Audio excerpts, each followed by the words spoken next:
Hello, my name is Nicole Austin, and this is my presentation of my English 504 classical rhetoric essay, which is titled The Feminist Debate of Diotima's Existence and the Effect on Classical Rhetoric.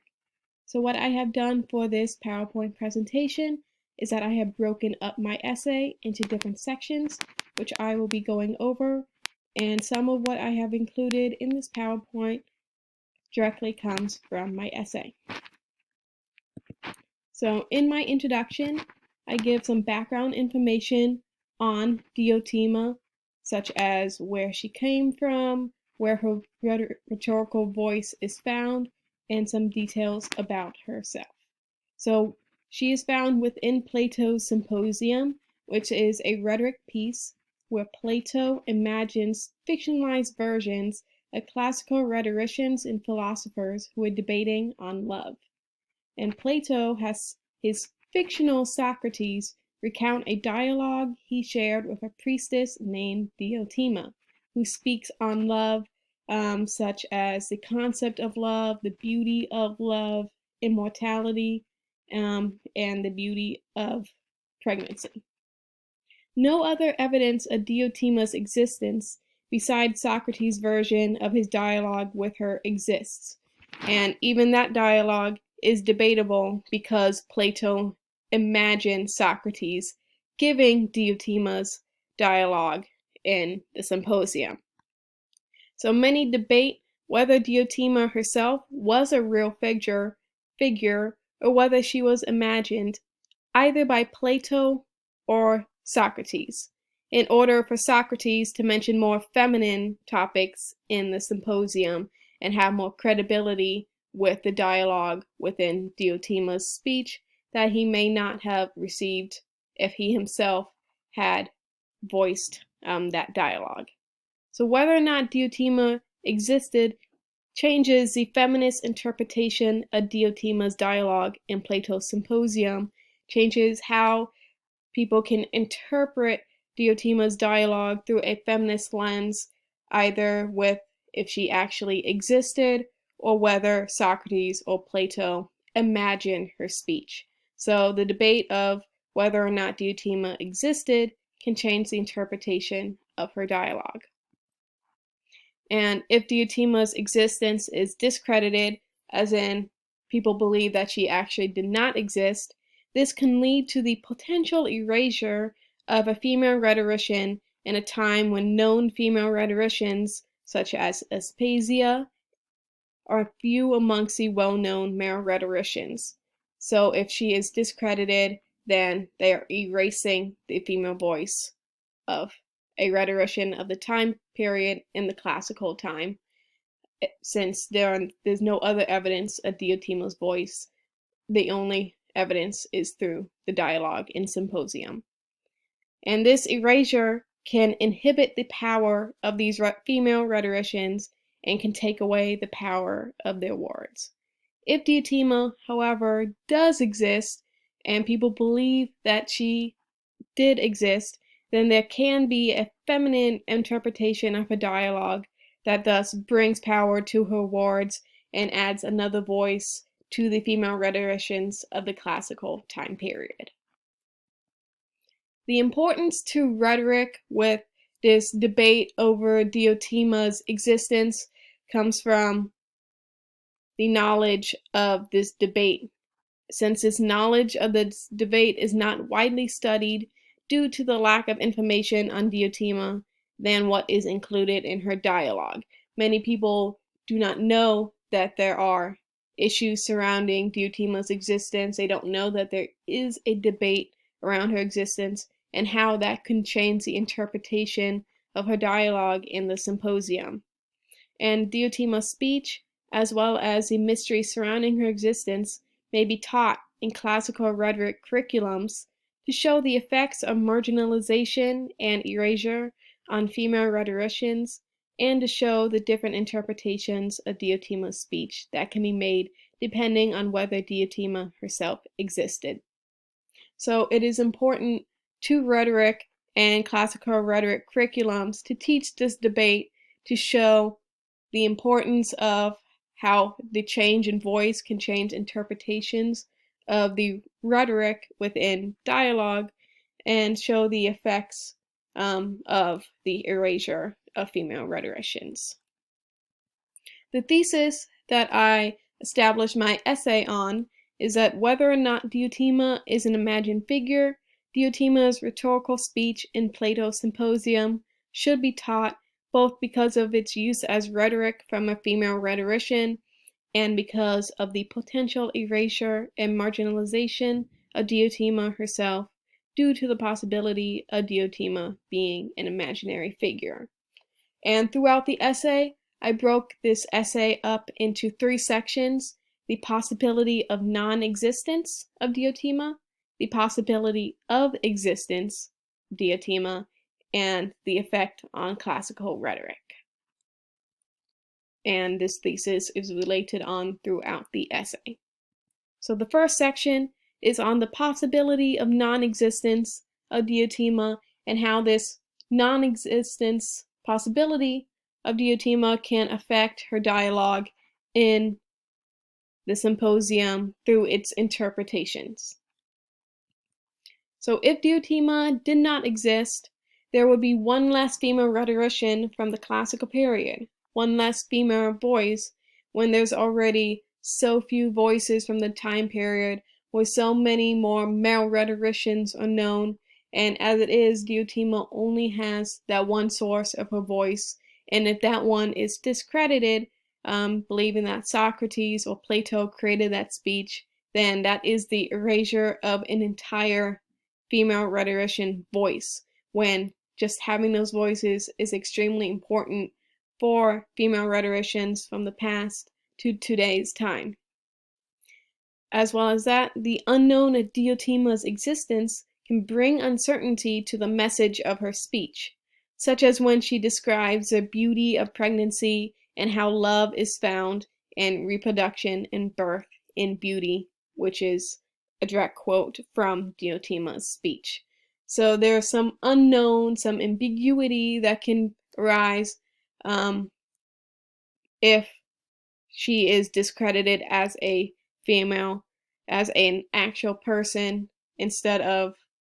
and having Socrates or Plato being the one that created those words in the first place. If Socrates, for example, had created Diotima,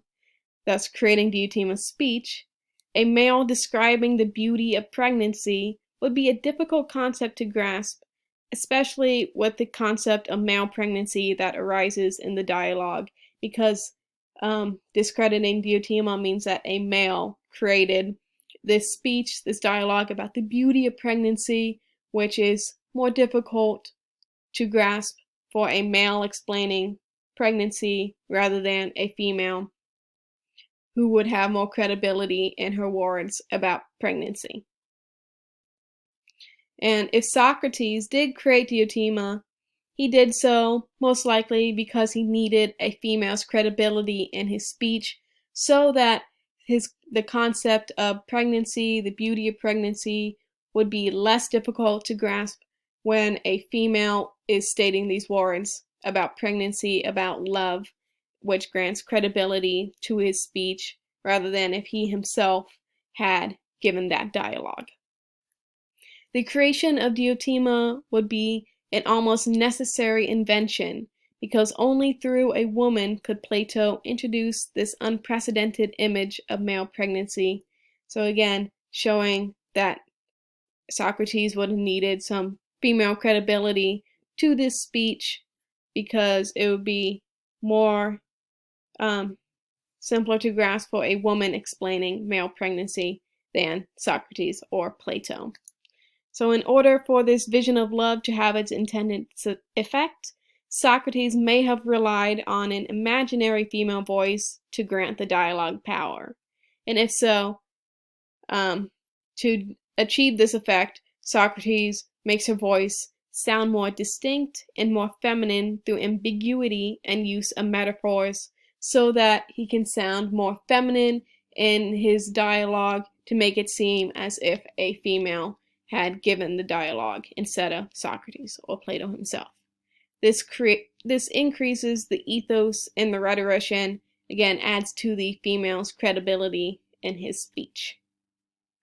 if Diotima herself did not actually exist. So Diotima serves as a kind of anima, as that in Socrates, which gives him access to an understanding of love that has a distinctly feminine cast. And believing that Diotima is an anima thus erases her own voice and her very being, which demonstrates the erasure of female rhetoricians from the classical period. So even though Socrates or Plato may have needed this feminine credibility to the dialogue, having it believe that Diotima does not exist, that she was this sort of anima or false person, erases a female rhetorician from the classical period, when there were already so few, which also takes away the power of her words and takes away that feminine interpretation of her words spoken by a woman versus being spoken by a male. So an example in the difference of interpretation and how if Diotima is discredited as a person, this could potentially change and in the interpretation of the speech if Socrates, Plato had created it instead of Diotima herself. So the power Diotima's love, her concept of love, would change if she had actually been imagined by Socrates, Plato, which can be shown in Diotima's concept of immortality and love. So in the dialogue, Diotima tells Socrates that love wants reproduction, which leads to immortality as reproduction goes on forever and is what mortals have in place of immortality, directly taken from the speech. And what Diotima is saying here is that the purpose of love is to reproduce in order to create this immortality, which is found through the continuation of the bloodline. And the possibility that Socrates imagined Diotima and the statement could actually be his own instead of a woman's can change the meaning behind the words as well as their interpretation. So if Socrates had stated these words and he just created the character of Diotima to add credibility, and saying that love only exists because of the need of reproduction, it could be implied that men only love women because of their need to reproduce, which would be a demeaning interpretation towards women. And this interpretation can change if a woman had spoken these words, and it would be less demeaning than if a male had spoken these words. So that is an example of the difference in interpretation if Diotima had not existed. And then the second section of the essay goes into the possibility of existence and what would happen if Diotima did in fact exist and her voice is thus sustained till today's time. So if Diotima did exist, she is given power due to being given a voice in a potentially unwelcome environment where her ideas of love and unconventional ideas surrounding pregnancy were accepted in an entirely male environment. Because in Plato's Symposium, the only other characters in the Symposium were all male. So Diotima, being a woman, even though she was not directly at the Symposium, her voice was still heard by those at the Symposium, and that gave her voice in a potentially unwelcoming environment due to how many males in society at the time period did not think women should have a voice, especially a rhetorical voice or a voice about politics and society itself. So she is given power due to having her voice heard indirectly at Symposium, if she did in fact exist. So no other woman besides Aspasia and Diotima had ever appeared as philosophers in Platonic dialogues, which grants Diotima power by being one of the few to be granted a voice. So, believing that a female voice was not actually present, as in she did not exist, takes away this power. And because if Diotima did exist, she is granted power in her words that very few women were allowed to have during the time period. And during the classical period, women's voices often weren't heard because they were considered other, which caused the rhetorical canon to become almost exclusively male. Yet having a woman's voice in a rhetorical text, still taught today, gives power to the feminist rhetoric, both when Plato's Symposium was composed back in the classical period to today's time when Diotima's dialogue is still being taught today, which gives her power and grants power to the feminist rhetoric itself. And because Diotima is the only woman in a male-dominated space, her words are given immense influence and may have even been inspiring to other women during the time period due to having her voice heard, as well as to women in today's time as they think back to how Diotima's voice was heard back in the classical period where very few women's voices were heard, which can be inspiring to women all over the world. And Diotima was able to demonstrate her voice, her ideas of love in a potentially unwelcoming setting, which would be a monumental step towards female rhetoricians in the classical time period to be considered equal to male rhetoricians. So there's power to her words to the other female rhetoricians of the time period, where if Diotima could have a voice heard, more and more females may be granted the opportunity to have their voices heard. And maybe the next time something like the Symposium occurs, maybe a female rhetorician could physically be at that gathering to share her voice instead of being told by a male. And even if Diotima exists, so even if she did exist, Plato is taking away her own voice by recounting her dialogue using his words, his interpretation of the speech as he heard it from Diotima. So because Diotima was not physically there, Plato, through Socrates, is taking away the dialogue of Diotima by having Socrates have his own interpretation of what occurred. And Socrates uses the ventriloquism of a woman's voice to grant his words more power, which causes him to appropriate her thoughts and ideas, which then takes away the power of her ideas, of the power of generation through her idea of love. So even though Diotima's voice is being heard through the dialogue that Socrates recounts, he is using ventriloquism by recounting her dialogue instead of having Diotima herself be present. Even though this is the case, because Socrates is attributing the speech to Diotima, because he is saying that he is recounting this dialogue from someone else, from this priestess, and is not taking the credit of this dialogue for himself, she is certainly receiving respect and voice in the public where women could not. So he is still crediting Diotima for this dialogue and showing that a woman was able to give voice to these words instead of a male rhetorician.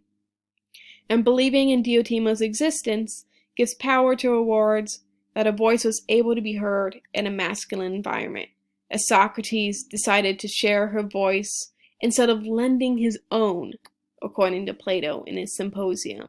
So because Socrates wanted to use Diotima's dialogue instead of using his own words, he's granting Diotima power, having her higher in hierarchy or intellectual hierarchy in this topic than Socrates himself,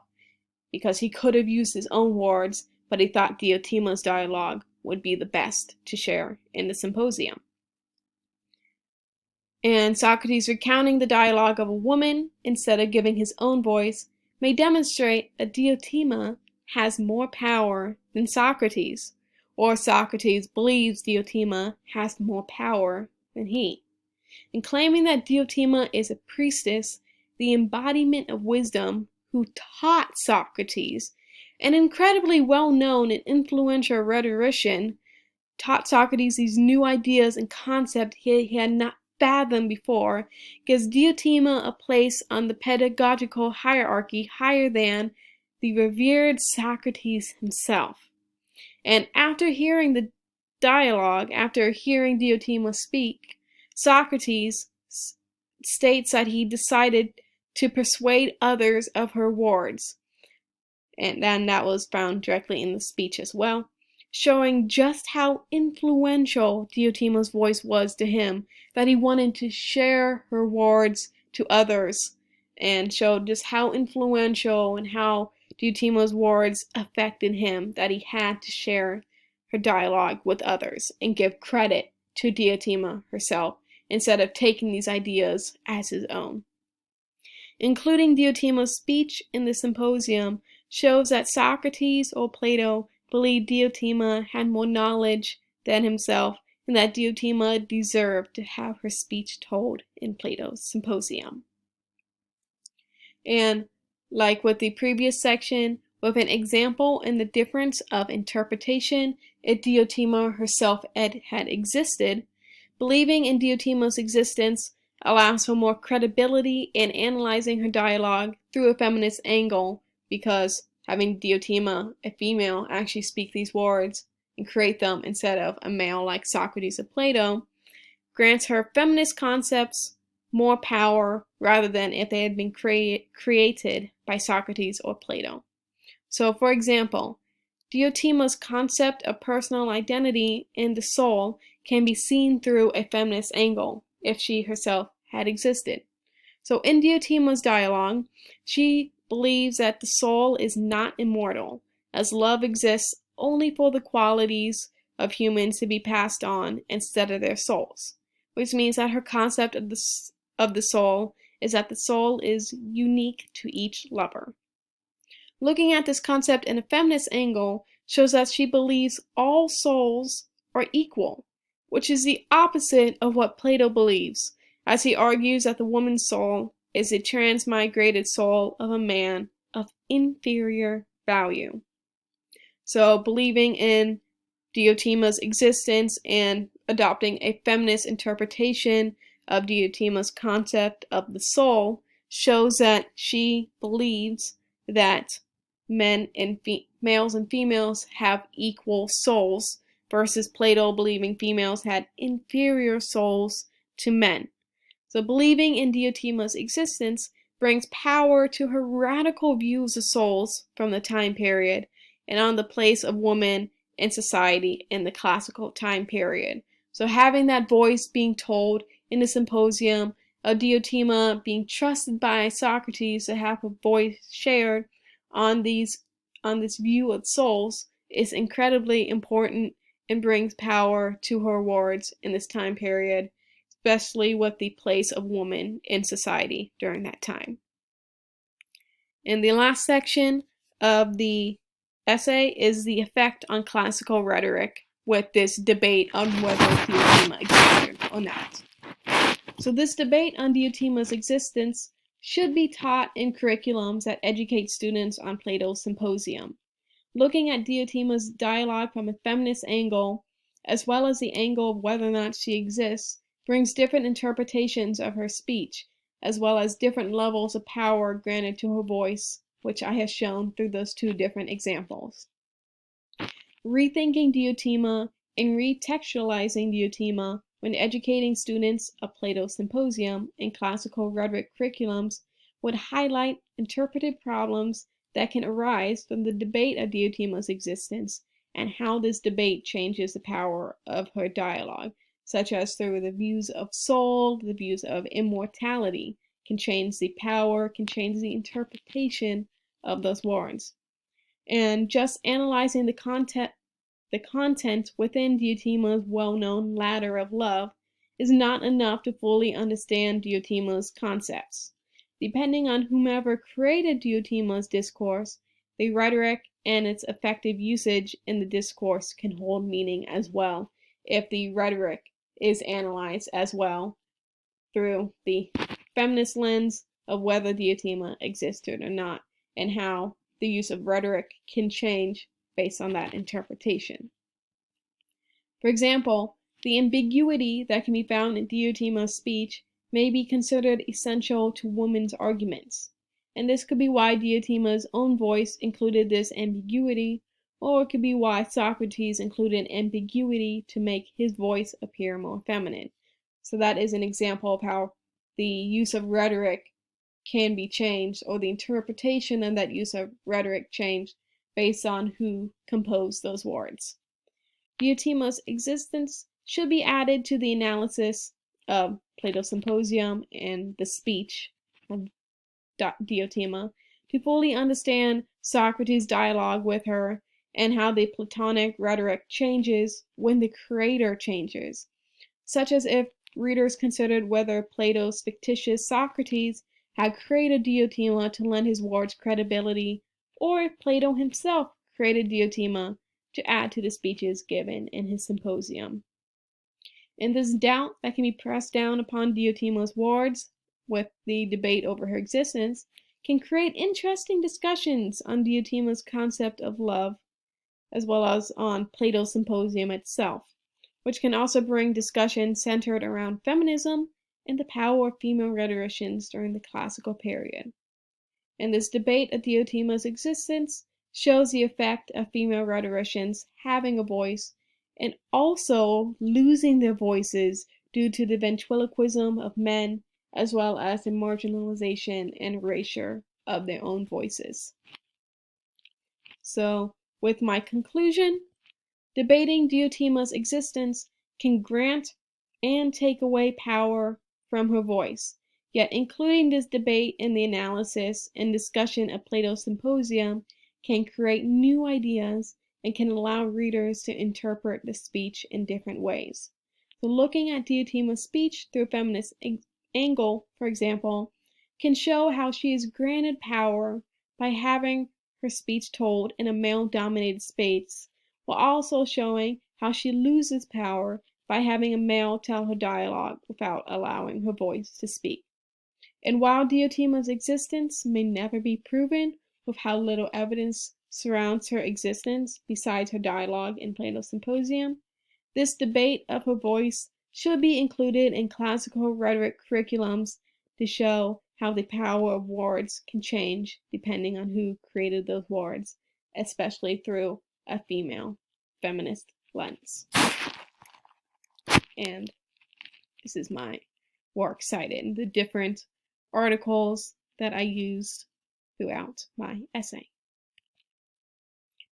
And that is the end of my presentation. So I hope you all enjoyed and you remember this debate on whether Diotima existed or not.